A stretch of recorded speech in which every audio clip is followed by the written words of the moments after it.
பயங்கரவாதம் குறித்து இந்தியா பல தசாப்தங்களாக உலகை எச்சரித்து வந்தது.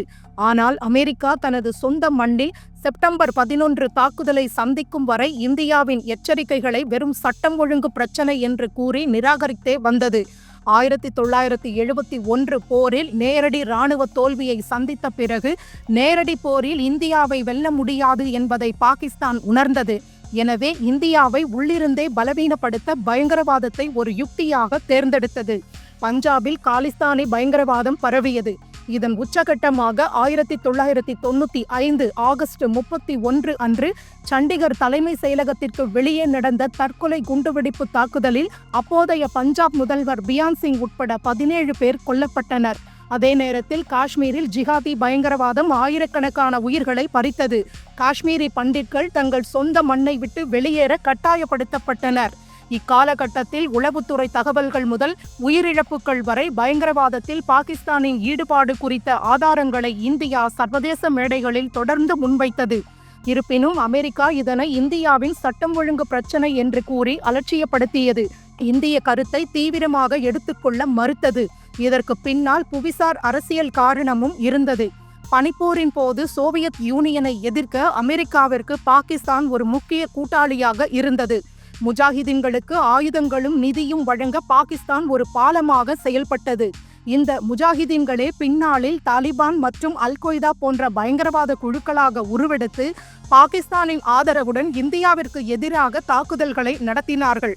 இந்த காலகட்டம் முழுவதும் இந்தியா பயங்கரவாதத்தை தனியாகவே எதிர்த்து போராடியது. தனது தேசிய பாதுகாப்பை உறுதிப்படுத்த அணுசக்தி சோதனைகளையும் நடத்தியது. முரண்பாடு என்னவென்றால் அணுசக்தி சோதனைக்காக இந்தியாவின் மீது தடைகள் விதிக்கப்பட்டன. ஆனால் பயங்கரவாதத்தை ஆதரித்த பாகிஸ்தானோ தொடர்ந்து சர்வதேச அனுதாபத்தை பெற்று வந்தது. 1999 டிசம்பர் 24 அன்று இந்தியன் ஏர்லைன்ஸ் விமானம் IC-814 கடத்தப்பட்டது. பயங்கரவாதத்தின் கொடூரமான முகம் முதன்முதலாக தொலைக்காட்சிகள் வாயிலாக உலகம் முழுவதும் நேரலையாக ஒளிபரப்பப்பட்டது. இதன் தொடர்ச்சியாக 2000 பிப்ரவரி 8 அன்று இந்தியாவும் அமெரிக்காவும் பயங்கரவாத எதிர்ப்புக்கான கூட்டு நடவடிக்கை குழுவை joint working group on counter terrorism அமைத்தன.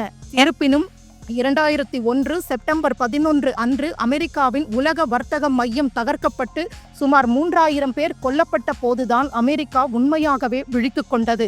அந்த தாக்குதல் நடந்த சரியாக ஒரு மாதத்திற்குள் 2001 அக்டோபர் 1 அன்று பாகிஸ்தான் ஆதரவு பயங்கரவாதிகள் ஜம்மு காஷ்மீர் சட்டப்பேரவையை தாக்கி 38 பேரை கொன்றனர். உண்மை தெரிந்திருந்தும் அமெரிக்கா பாகிஸ்தானுடன் உறவை தொடர்ந்ததற்கு ஒரே ஒரு காரணம் இருந்தது: பாகிஸ்தானிடம் இருந்த அணு ஆயுதங்கள். இந்த உறவு நட்பு ரீதியானதோ அல்லது அறம் சார்ந்ததோ அல்ல. இது வெறும் வியூக நலன்கள் மற்றும் கண்காணிப்புக்கான அரசியலே ஆகும். இந்த வரலாறு ஒரு உண்மையை மிக தெளிவாக உணர்த்துகிறது. இந்தியா ஆரம்பத்திலிருந்தே பயங்கரவாதத்தை எதிர்த்து போராடி வருகிறது.